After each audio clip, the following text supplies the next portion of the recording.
ఆ ఆకాశం అదృష్టాన్ని నమ్ముకోదు. అవసరానికి ఒకరి ముందు తల వంచదు. ఆకలి కొరకై ఆవేదన పడదు. ఆగక సాగేటి గ్రహాలు కూడా అందుకోనంత ఎత్తులో నిశ్శబ్దంగా నిలకడగా నిరంతరం నిలబడే ఉంటుంది ఆ ఆకాశం. ఆకాశం అనేది ఆకారం కాదు, ఒక శూన్యం. సూర్య కుటుంబాన్ని తన గుప్పిట్లో పెట్టుకొని పరిపాలన సాగిస్తోంది. నీ జీవితం కూడా అంతే. వెనక్కి తిరిగి చూడు. తలదించుకునే తండ్రికి పుట్టలేదు నువ్వు. అదృష్టం కోసం ఆశపడే కొడుకువి కాదు. ఓటమి అని ఆకలికి కన్నీరు పెట్టే కొడుకువి కూడా కాదు. కన్నతల్లి కష్టాన్ని కళ్ళారా చూసిన నువ్వు కూడా ఆకాశంలాగా పరిస్థితులు అనుకూలించకపోయినా, నిన్ను చూసి ప్రపంచమే పగలబడి నవ్వినా, కూలిపోకుండా కలబడి నిలబడే ఆకాశంలాగా నువ్వుంటే, నిన్ను తాకే దమ్ము, నిన్ను దాటిపోయే ధైర్యం ఎవరికి ఉంది? ఓడిపోగానే వాడిపోవడానికి మొక్కవి కాదు నువ్వు. మంటల కొలిమిలో కాలిన కత్తివి అని గుర్తుంచుకో.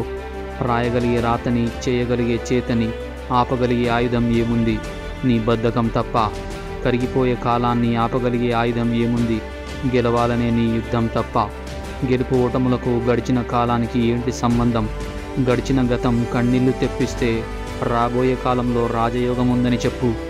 రాత్రి శాశ్వతం కాదు, పగలు శాశ్వతం కాదు. ఆ రాత్రిని పగటిని కలిపే రోజు కూడా శాశ్వతం కాదు. అలాంటిదే నీ జీవితం కూడా. ఓటమి శాశ్వతం కాదు, గెలుపు కూడా శాశ్వతం కాదు. ఆ గెలుపు ఓటములను జయించే నువ్వు కూడా శాశ్వతం కాదు.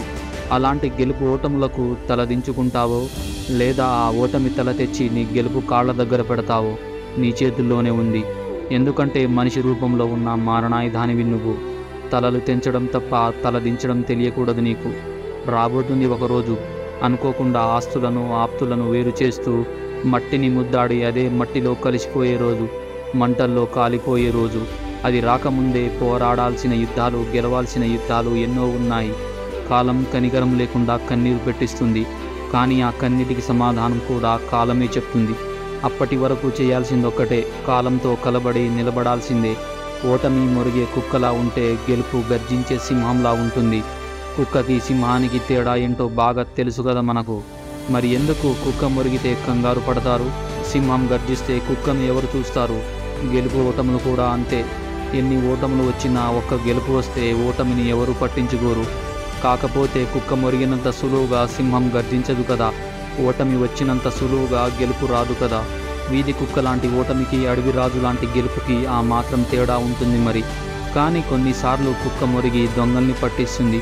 అదేవిధంగా ఓటమి వస్తేనే మన పక్కన ఉన్న వాళ్ళు ఎలాంటి వాళ్ళు అనేది మనకు అర్థమవుతుంది. ఎందుకంటే అన్నీ ఉన్నప్పుడు పక్కన ఎవరైనా ఉంటారు, కానీ కష్టంలో ఉన్నప్పుడు నీతో ఎవరు ఉంటారు అనేది ఆ ఓటమి నిర్ణయించి నీకు చూపిస్తుంది ఎవరు ఎలాంటి వాళ్ళు అనేది. ఎవరు నీతో ఉన్నా లేకున్నా, ఎవరు నీతో వచ్చినా రాకున్నా, నీ కష్టాన్ని చూసి కథన రంగం కూడా కన్నీరు పెట్టేలా, గెలుపు కూడా గతి లేక నిన్ను సలాం కొట్టేలా కష్టపడి సాధించు. ఈ వీడియో నచ్చితే ఒక్క లైక్ ఇస్తే చాలు.